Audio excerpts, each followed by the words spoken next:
समाज में जो ये आपाधापी का माहौल इन चीज़ों के कारण है। अगर तुम अच्छी बात के लिए उसको कुछ कहोगे ना कि ये नहीं ये करने का क्यों तेरा क्या है, मानता नहीं है। अगर अच्छे संस्कार होते, अच्छी बातें सीखी होती बच्चे ने, आप सत्संगी हो, अपने अपने घर परिवार के बच्चों को भी अगर आप सही बना दो तो बहुत लोगों का जीवन सुधार दोगे। भक्ति के लिए मैं जानता हूँ कोई नाम का ना सुमन करता है, ना चिंतन करता है, ना भजन करता है, ना अभ्यास करता है, झूठ है। गुरु भक्ति है गुरु के वचन की पालना करना, गुरु के वचन को मंत्र मानना, गुरु की बात पर दृढ़ विश्वास होना। चाहे आपको कैसी भी जाहिर में लगती है कि ये चीज़ अच्छी नहीं, ये बात अच्छी नहीं, या इस बात में कोई हमारा फायदा नहीं, लेकिन पाओगे, देखोगे, एक समय आएगा वो बात सच्ची होगी।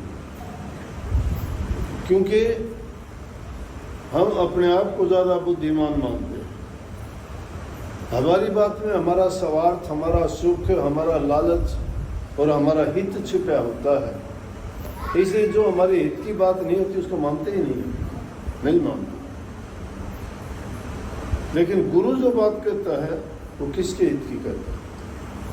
उसमें गुरु का हित है, गुरु का लालच है, गुरु का स्वार्थ है। अगर गुरु स्वार्थी है, गुरु लालची है, गुरु गलत बात बताता है तो मत मानो। लेकिन गुरु जब तुम्हारे जीवन के सुधार के लिए, तुम्हारा अच्छा करने के लिए और आपसे बुराइयों से निकालने के लिए अगर ज्ञान शिक्षा देता है तो उस बात को मानो वो गुरु भक्ति है। उसको जो करता है वो गुरु भक्ति है। गुरु भक्ति कर ली उसने, परमात्मा भक्ति अपने आप आ गई। क्यों? वो आदमी अनुशासन में रहेगा, विश्वास भी उसका दृढ़ होगा, उसके अंदर प्रेम भी होगा, सेवा भी है। तो ये जो काम करता है उसमें तप की, त्याग की और साधना की तीनों बातें आ जाती हैं। सच्ची भक्ति ये है। कोई आडंबर भक्ति का नाम नहीं है कि कपड़े रंग लिए, तिलक चढ़ा लिया, मंदिर मस्जिद गुरुद्वारे जाके मत्थे रगड़ दिए, 4 शब्द गा दिए, बोल दिए, काम हो गया। भक्ति आलोचना नहीं करता मैं, यथार्थ बात नहीं है। लौकिक भक्ति मान लो उसको कि दुनियादारी में लोग देख के कह देंगे बड़ा भगत है, बड़ा मंदिर रोजाना जाता है, पानी रोजाना चढ़ाता है, इसने इतने तीर्थ कर लिए, इसने इतने व्रत कर लिए, फायदा क्या हुआ? अरे कहीं कहीं जा लिए, तीर्थों पे गए, व्रत रखे, यज्ञ किए, हवन किए, लेकिन आदतें नहीं सुधरी आपकी, मन नहीं बदला, बदलाव तो नहीं आया ना कुछ भी। क्या किया उन्होंने? क्या सिखाया हमें? जब हमारे अंदर बदलाव नहीं आया तो बेकार में ही हम गए घूमने के लिए, टाइम भी बर्बाद करा, पैसा भी बर्बाद करा। सीख लेनी चाहिए, शिक्षा लेनी चाहिए। इसीलिए सर जो भाई ने कह दिया कि 68 तीर्थ गुरु चरण पर भी हो तो अखंड। 68 तीर्थों का फल गुरु के चरण में बता दिया, तीर्थों में जाने की जरूरत नहीं है। लेकिन कब होगा वो? गुरु की आज्ञा का पालन। क्यों स्वामी जी महाराज ने कही कि गुरु भक्ति दृढ़ के करो। गुरु भक्ति दृढ़ के करने का मतलब क्या?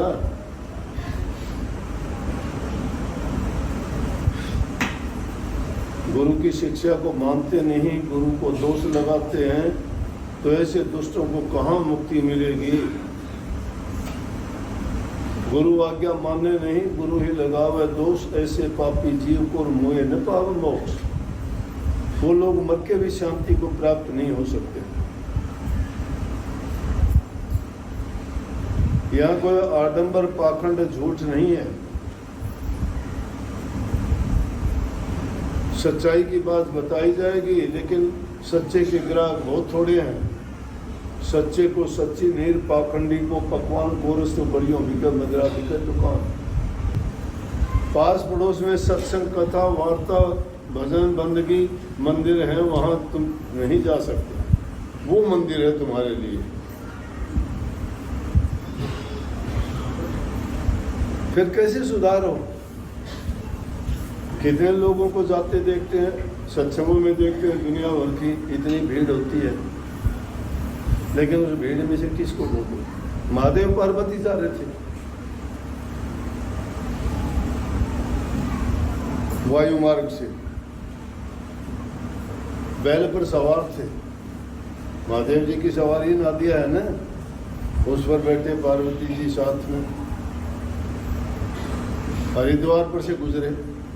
ओह, देखा लोगों का हजूम, देख के पार्वती जी कहने लगी कि देखो ये मृत मंडल में कितने लोग हैं, कितने लोगों की श्रद्धा विश्वास है, इतने लोग तो तर ही जाएंगे। बोला कहाँ तर जाएंगे? बोला इनमें से तो कोई मुश्किल से एक आध मिल जाए तो भी बहुत है। बोले कि आप तो ऐसे ही बात करते हो, बिना श्रद्धा के, बिना प्यार के, बिना भक्ति के ये लोग क्यों आते हैं? लड़ाइयों में घूमने के लिए, देखने के लिए। बोला कि ना आप तो ऐसे ही कर। बोला ऐसे कोई दिखाऊं तो ना बात। बोला अच्छा देखिए तमाशा। रचना रच दी। एक बूढ़ा आदमी बन के नरम मर गया, बेहोश होके गिर गया। और उसकी घरवाली बुढ़िया वह रोने लगी। बोले अरे बेटा कोई मदद करो रे, कोई मदद करो रे। बराबर से गुजर गया थे तो नीला देख ले। इंसान की जो मदद करना नहीं जानता, परमात्मा की तो कहाँ से आस रखेगा कि परमात्मा उसको कुछ देगा? अरे नीला अभी तो देखना, आगे काफी लोग इकट्ठे हो गए। बोले माई के बात से? बोला भाई मैं ये लेके आई थी, बीमार जरूर था। बोला मैं गंगा जी नहा दे, मेरे पाप धुल जाएंगे और मैं ठीक हो जाऊंगा। गंगा किनारे था, ये कोई नहीं पहुंच सका भाई, कोई ने बोला पूछवा दो।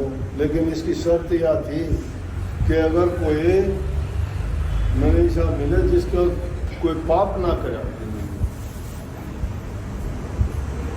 जिसने पाप नहीं करा हो वो मैंने पूछावे, नहीं मेरे वो हाथ लगा देगा तो मैं आप पापी हो गया।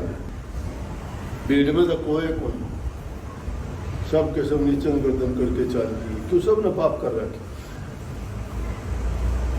या भी किसी ने कोई के पाप धोना रही गंगा जी में। एक आदमी बोला माई ठहर मैं मदद करूंगा।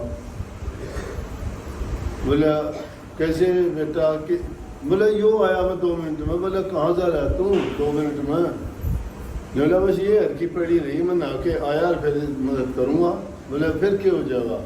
बोला गंगा माई पाप नाशनी से मेरा नाम दी, मेरे पाप धुल जाएंगे सारे, मैं बिना पाप का हो जाऊंगा।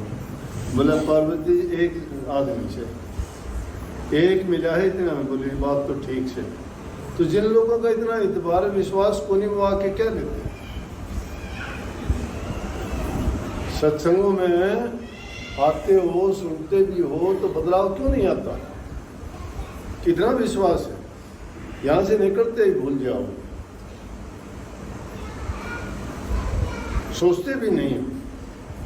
अगर थोड़ा बहुत रास्ते पर चलोगे नहीं तो दुनियादारी के लोग फिर भटका देंगे। अरे क्या छोड़ नहीं, कुछ नहीं, उनकी बात 1 मिनट में कानून पड़ती है। वो सारे 12 वर्ष का 8 में रहा, चाल देने पाप उड़ाया। इतने दिन सत्संग में रो, एक मूर्ख आदमी 2 मिनट में अक्ल मार देगा। अपने पंजाब का आ गया गुरु संत सिंह नौला जी, धन्य सो आप। महा क्यों भाई? बोला हम पंजाब ने 100 आदमी समझा था, 100 मान जाएंगे। बोला हरियाणा में तो एक आदमी ने भी समझा के भेजोगे न तो दूसरे दिनों का जा क्या था वो? बोला आपने इतने लोग समझा दिए? बोला राम साई के ऊपर समझाए ऐसे ही। बोला एक ने भी समझा दे, एक ने भी, हम तो 100 ने समझा दे, 100 मन नहीं है। और आप एक ने भी समझा दो तो भी बोलूँ कोई देवा हाँ रखे क्या था वो? मुझे नहीं मेरा के कहता है ये हमारे पास और मैं फिर भी सब न गले लगाऊं हूँ